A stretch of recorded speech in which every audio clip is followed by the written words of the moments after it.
Michigan. This is Grand Tap Media Business TV. My name is Pamela Keim, your host. The spirit of the show is to introduce West Michigan to all the businesses, nonprofits, and individuals that can help us thrive in our life. We are with WCET today inside the Grand Castle, which is the Grand Castle is located in Granville, Michigan. It is the second largest castle on earth. We are recording inside the Grand Castle Library, which is the jewel of the library of the Grand Castle. And we are continuing our interview with Mark Gleason, who wrote the Undercover Millionaire. We decided to do a two-part interview with him because he has a wealth of information. For all you people that are interested in learning the techniques to become a millionaire and change your life in the next year or 5 years, especially during COVID, and you need a book, this is the book to buy today. So I want to welcome Mark Gleason to my show.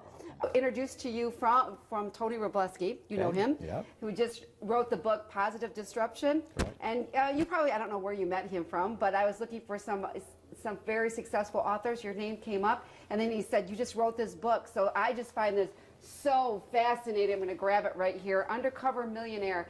And many of us have probably read Napoleon Hill's Think and Grow Rich, who he did interview some of the top people in the United States, and that was like, what, over 100 years ago? That's correct. Yeah. Okay, so, but you did these people, was that locally or West Michigan? No, the people are from all over the United States. Okay. California, Florida, Virginia, North Carolina, New England, Illinois, Michigan. So it's a widespread all over the United States. When I tracked these people down, they were very difficult because they're so busy. Right. And typically they're just not out there saying, these are my success secrets. They're busy living life and living happy lives. And so they were very complicated personalities to get them to sit down with me and share hours and hours of what I came to call their success secrets. So you, okay, so let's talk about that. Stop. Okay, so let's talk about, let's start with, you had one person, right? You had to start with one person. Was that a project that you decided to start accumulating, or was it you met somebody that was successful and then you're like, you know what, everybody needs to know this story? Well, originally, Pamela, the goal of the book was not to write a book. It was to see if I had what it would take to interview really wise people and get them to open up to me about their success secrets and their concepts that they had that helped them become a success.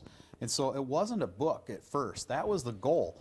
And after about the first or second interview, I was kind of blown away and said, this is the message that the world could really use right now, because there's just not enough of the wise, wealthy people that are sharing how they got it and how they still have it. And so but okay, so you say that, all right, and you're an author, but you have another job that you do also to make a living. Yes, I do. Okay, we can talk about that. All right, so when you say there isn't information out there, but isn't there, I mean, on social media and on YouTube, I mean, isn't there successful people constantly selling the latest book on how they became rich, some of these gurus? What are your thoughts on that? I mean, when you say that there's not out there, I mean, people are like, I can tell you, Tony Robbins and all those guys, they're all out there telling us how to do it. But are they? Well, they are, but whether or not they actually share these kind of success secrets, that's kind of the magic sauce of my book, is that these people told me how they did it, and the magic was that they all did it a different way, and so I was able to cull out of them, draw out of them how they did it. And they're not trying to sell their stuff like most of these other people that you just mentioned, and I don't want to, you know, I mean, they've made a very good living. Yes, they've made a very good living. Selling the promise of a better future for most people. If you just do these steps, your life will change. Yeah. And you are interviewing just your common person that you're, as they called it, the next door millionaire. Remember when that came out in the 90s, right? Yeah. And that they're next door, and they are they looking at the world saying, you got it all wrong on how to become a millionaire? These people didn't. These people typically that I interviewed, and there was 18, and the criteria that I used to choose these people were a little bit different. I made sure that I wanted them to be self-made. Okay. And I'll describe what that is for you. That is, they did not inherit their wealth. They did not marry into their wealth. They didn't win the lotto or have trust funds, and they came from very humble backgrounds. They had nothing. And so they made it, and they still have it. There's so many gurus and people out there that said, oh, I had millions. This is how you get it. But do they still have it? And are they still sharing that message? And will that work today?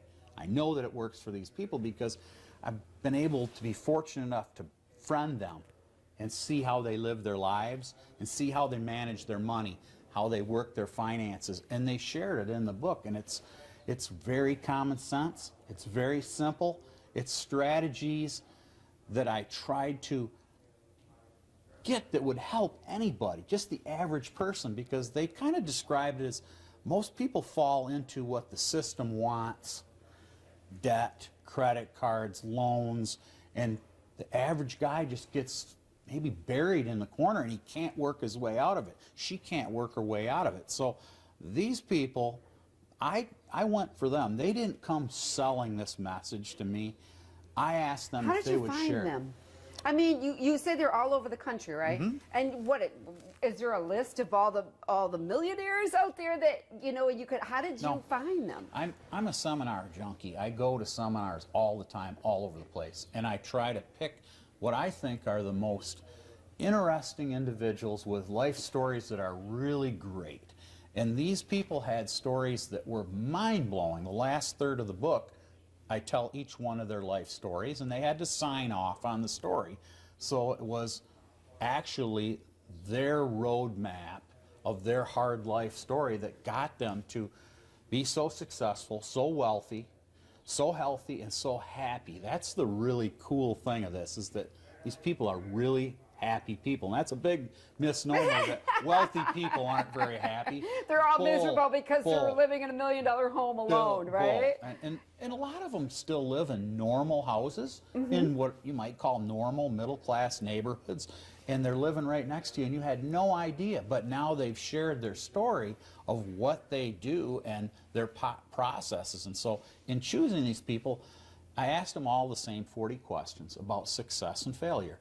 And I asked them, in particular, I was looking for the commonalities, similarities, habits, patterns, traits, maybe their methods that they use to become so successful. And I found that they all had 3 of the same characteristics. All right. And everybody wants to know what I those know. 3 We all want to know, right? What Okay. are the 3? Okay, here they go. Okay.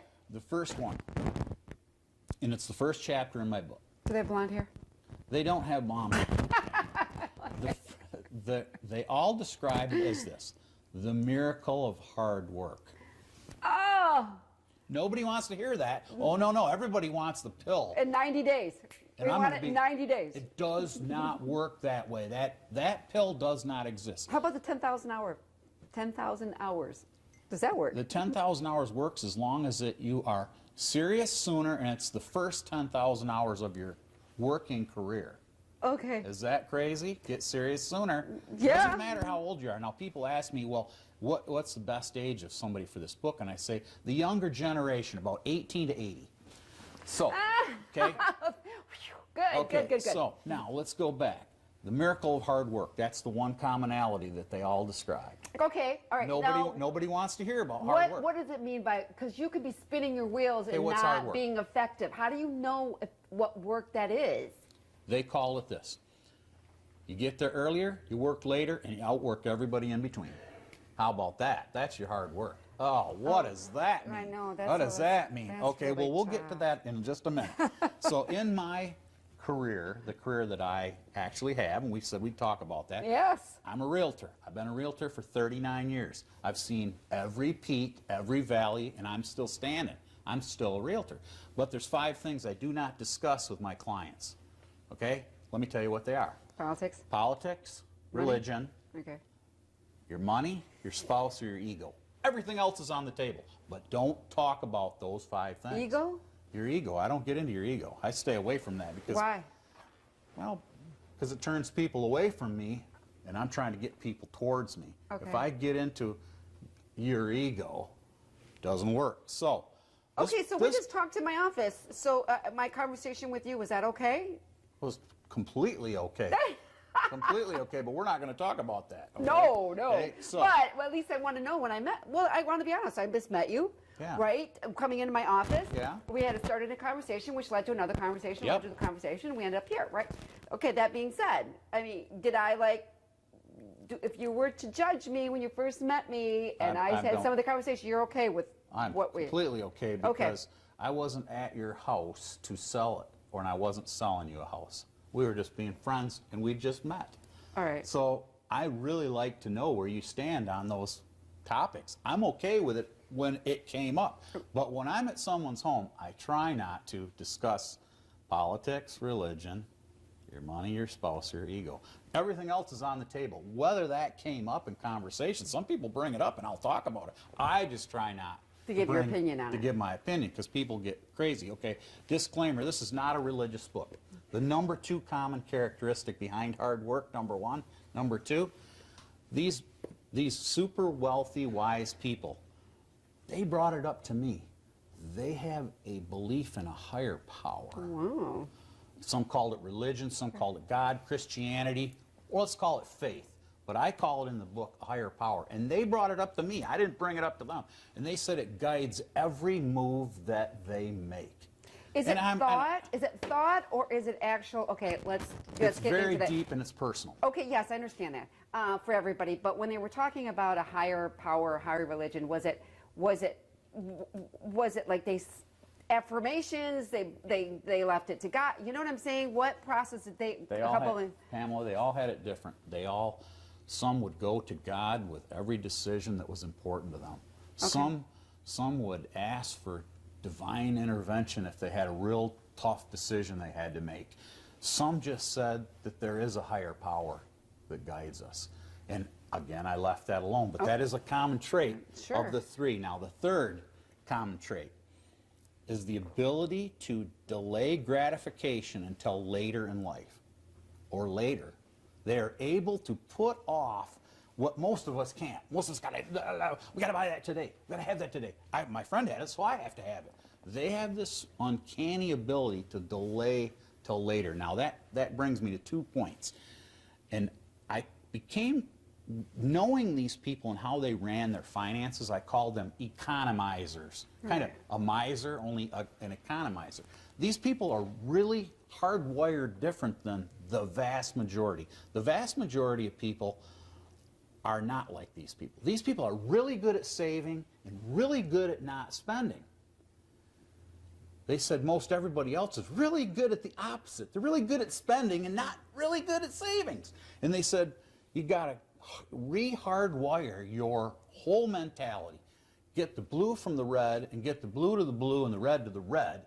Get really good at saving and get really good at not spending. And then they took it to the next level with me. They said, all right, so our question we finished up with is that what did you learn interviewing the 18 people that became millionaires, and all of them had the 3 things in common, and I want you just to recap on that real quickly, the 3 things. But I want to go back to the question, what did you get when you were talking to these people? You're like, did you say, I'm not doing that? Or did you say, I'm doing that, I just have to 10x that? Or what was some of the things that you learned? Let me give you one in particular. One of the millionaires in my book helped me about 4 years ago on a project. It was the first time we really worked together closely on a project.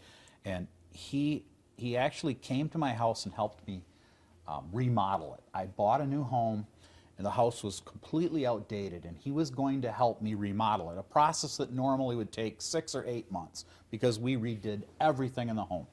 So my friend, who's in the book, he came over, and every day he was the first one there, the last one to leave. There was another project just down the street that started almost on the same day. They finished in 8 months. That took him 5.5 weeks to redo my entire home, top to bottom. Doors, trim, plumbing, kitchen, floor coverings, light fixtures, you name it, he did it all in 5.5 weeks. And so I asked him, and I watched how he went about this. And what I learned was this. Every day he made a very short list in his mind of what we were going to accomplish that day. and he always added one more thing at the end of the day to that list. And that's how he became a multi-millionaire, was doing one more thing. That every single day that he completed his list of what he had to do that day, and he knocked out my whole poem, helped me remodel the entire Now, did he thing. finish? Okay, let's talk about that. Yeah. Were you talking about lists? Because they do hear that a lot, and a lot of people talk about Darren that does it. Darren Daly. Remember, he was the owner of Success Magazine. Okay. Darren Hardy. Hardy. And he talks about doing a list on Sunday. Plan out your agenda on Sunday. All right, so you're saying a daily list and adding one more thing. But what if he would have got done with, he got done with everything by 2 o'clock in the afternoon? Would he just do one more thing and then be done? Because you said he was the last one to leave. How does that work? Because people are trying to put down what to get done throughout the day, right? Mm-hmm. So what if you get done in a 4-hour period, everything that you should have, which you thought in your mind should have took you 8 hours? And so what's your... kind of share with us how we do that. I mean, do we just keep adding more every day because we're getting it done? Yes. Faster? You fill that space with the next things that need to be done. And he had such great knowledge of that construction trade that if he finished something in 4 hours that he had planned to take 10 and everything fell together, he knew what the next thing was. I kind of described the way he did things as an Amsterdamist way of doing things, where most of us are really good at doing things with one hand. He was great at doing things with two. We might be able to hop on one leg, but he could hop higher than anybody on one leg with two. He just did things like a bomb going off in reverse, the way he put my house together. It just went together like I could not hardly describe except that Amsterdamist way of doing things. He just did more than anybody else, and he was there all the time, and he was not afraid. The people that worked for him, this was really interesting, he would pick them up in the morning and drop them off at night and pay them each day, because in that trade is very difficult to get people that aren't sidetracked and maybe ended up the night somewhere else and they didn't show up. Yeah, I heard that. So I mean, I learned about that with people building, the construction people. They always tell me here, people that I run into that are part of all that, they're like, it's a different world. It is a different and world. And they may get their check on Friday. You may not see them on Monday. And I went, he goes, yeah, because they get sidetracked. So knowing that they were going to get paid every day, and a lot of times they live on the edge. They were all on the edge. It was almost scary to have them in my home, but he was able to get more out of those people because he was constantly complimenting them and working them into a manner, kind of like fathering them, that they had never had. And they saw that he was able to accomplish so much, and he was just himself. He just wore normal clothes and wasn't afraid to get dirty. And I thank my lucky stars that I just ran into this guy and became his friend. He likes to joke with me that he's learned more from me than I've learned from him. And with that, I have to laugh, right, because I've learned so much from him, and he's kind of, I don't want to say taken me under his wing, but he's taught me so many things that maybe he was my Napoleon Hill, where he taught me you have to keep good records for a rainy day. You have to know where every penny of your money goes. You have to do these things if you're going to beat the system. And the system, we talked about this earlier, the system would just as soon have you have giant credit cards all racked up, car loans, house loans, nothing paid off, and no plan in place to pay it off. Every one of the million experts in the book talked about just the opposite. They don't have loans, they lend, they don't borrow. Okay. They save, they have major reserves in case of whatever. They just live by these simple principles that isn't taught anywhere. Now, why this stuff isn't taught, you can buy these other books, but it's quick, get rich quick schemes. There's no such thing. One of the questions I asked every one of the million experts, is there any shortcuts to success? Everyone. No, there is no such thing as a shortcut to success. Each one said that. Every one of them. One said, well, I do like to try to get ahead of things, and that might be a shortcut, but it's not really a shortcut to success. It's just trying to get more done in less period of time so that I can enjoy the rest of my lives. And do they enjoy life? I mean, do I've some never of them seen enjoy people- that life at the end of the day? There's an example. I knew somebody that bought a car, brand new car, and she was so proud of it. And they have the means to buy a brand new car, you know, whenever they want.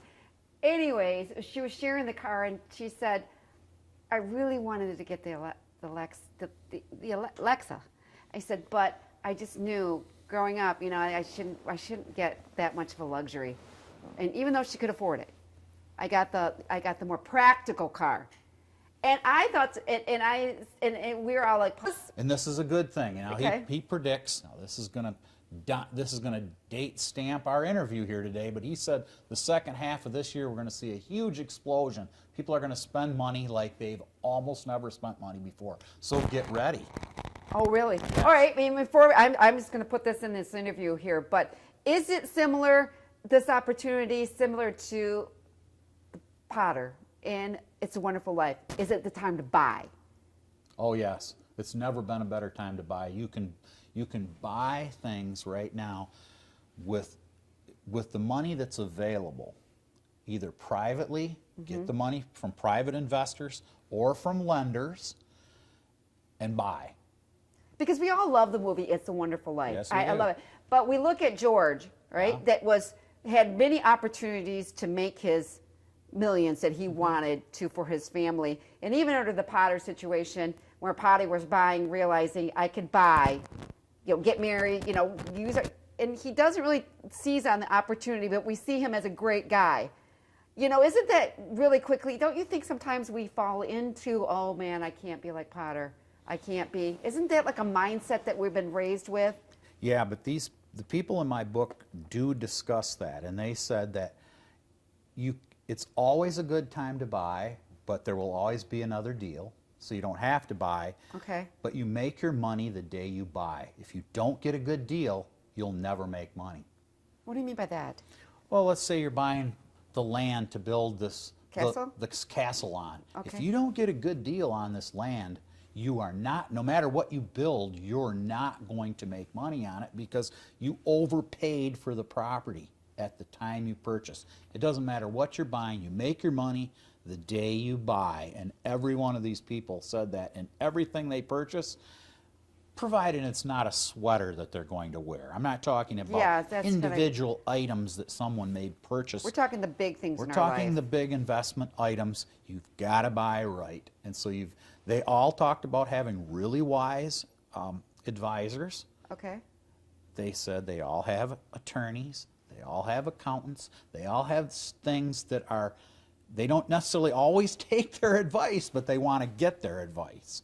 And then they use that in the way that their gut tells them. Okay. Well, like I said, get the book. And we want to thank Mark Gleason for being here, sharing this wealth of information. How long does it take you to accumulate? That was 3 years of nonstop work. So we're going to get some people that actually did go through, started going through COVID when you interviewed them, so they were able to give some advice.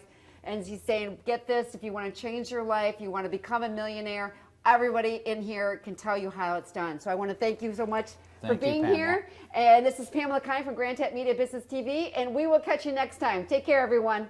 Oh, first of all, wait, before I hang up, I'll add this on here. So what do you think about what do you think about the Grand Castle? I saw them building it, and I thought, because being a real estate developer in West Michigan, my family's been doing it for a generation before me.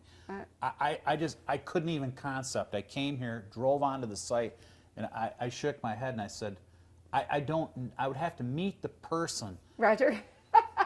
and I would have to see the blueprints to say who in their right mind would do this. I almost have to meet that person, and here I am today.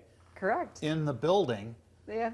just from that subconscious, unconscious thought while I was out front saying, this isn't real in West Michigan. It's real. It's real. And that's the amazing thing about your dreams coming true. Roger is a great example of that.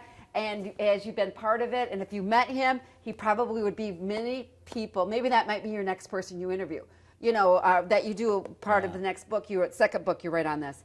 And I know you will, probably now that you've gotten into this, is to interview him, and then you're going to be going, and then the people that work with him saying, Raj, they call him Raj. Raj carried us through. And that's how I would do that. So we want to, like I said, wish Mark all the success in his book. He's going to do right now we're going to wrap this up because we're going to be doing the book dedication inside the Grand Castle Library. And he's going to dedicate this book to Roger Lucas. And I'm going to be handing it to him personally. Tell him you want to meet Mark. All right. Take care, everyone. Have a fabulous day. Bye-bye. Yeah, he's the guy you want to meet. And he is a simple...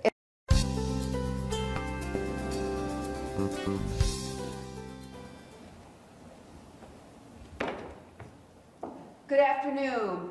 Welcome to the Grand Castle. We are inside the Grand Castle Library. My name is Pamela Keim from GRTV Media. I will be your MC today for the book dedication of Mark Gleason, who wrote Undercover Millionaire. We just did an interview with him on with GRTV Media Business TV, so we're excited to have his book dedication here. We also want to take a moment to thank Roger Lucas, who built the Grand Castle, which is the second largest castle on earth.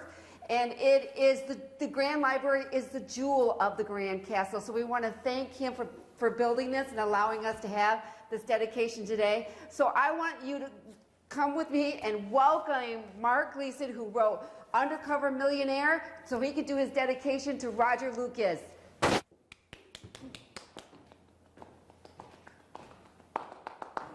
Thank you for being here today and dedicating your book.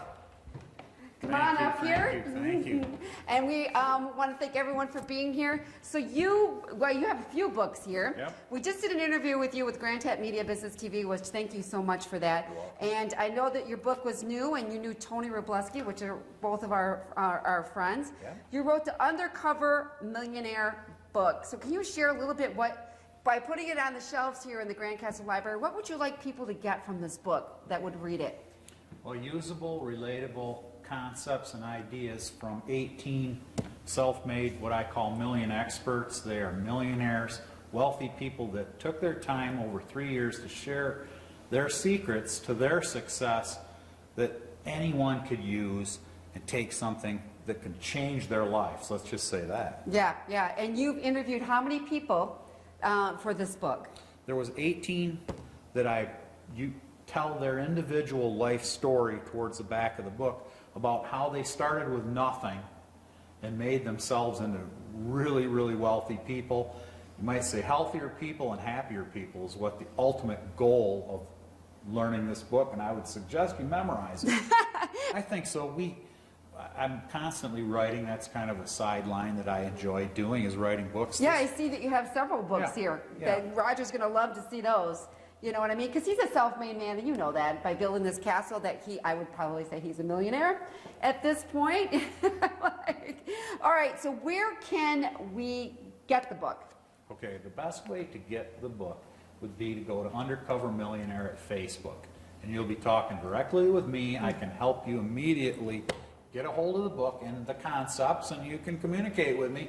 Watch my message on a daily basis about information that came from these people. You can also go to my website, which is soldbygleason.com. You can communicate with me there, and I'll be happy to help you change your life. And they also can join. Is it possible? I mean, I'm listening to you during the interview. You have like a kind of a group that kind of are starting to use these concepts. And Yeah. would people be able to, learn more about that? Sure, yeah, we'll communicate with you about the ideas and concepts and share with you some of the other couples that are, and individuals that are using some of these concepts to change their lives and their spending and their savings habits and really change. So if you really want to, go somewhere up, Right. this is the book that'll help you get there. Well, thank